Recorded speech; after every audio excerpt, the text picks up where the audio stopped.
Hello guys, welcome to a little bit Chinese. I'm Emma. 大家好，欢迎来到一点点中文，我是 Emma。今天我们来学习时间名词和量词个搭配的情况。我们先来看两个句子吧。第一个句子，我学习了3个小时。第二个句子，我学习了3小时。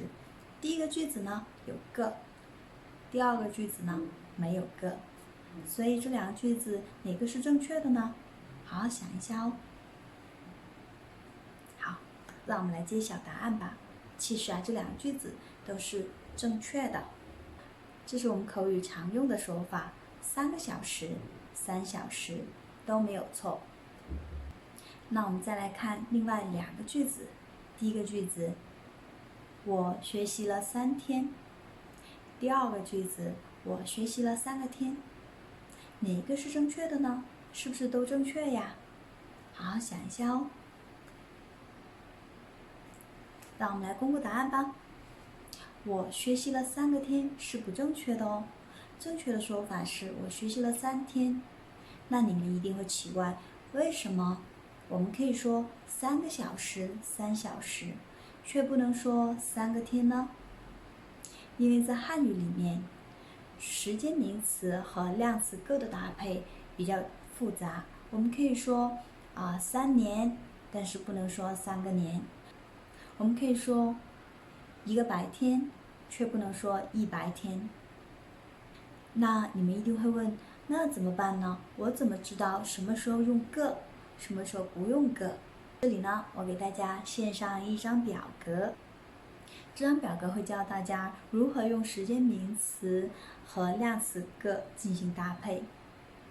不能用个的情况是1秒、1分、1年、1天。用个的情况是1个钟头、1个月、1个白天、1个夜晚。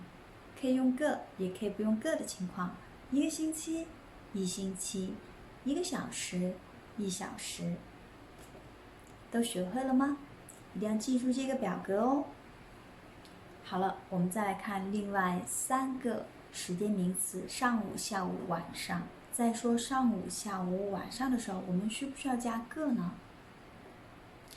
问题来了，当上午、下午、晚上前面是数字1的时候，我们可以用个，也可以不用个。比如说1个上午、1上午；1个下午、1下午；1个晚上、1晚上，都没有问题，是正确的。当上午、下午、晚上前面的数量词不是1的时候，我们就必须要加个。比如说3个晚上、4个上午、5个下午。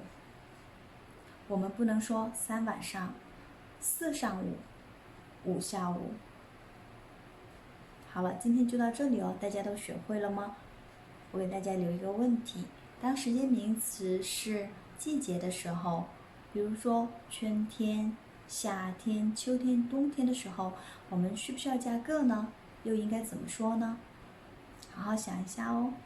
欢迎大家在下面留下你们的评论和答案，也欢迎您关注我的频道。谢谢大家的观看，我们下次再见哦，再见，拜拜。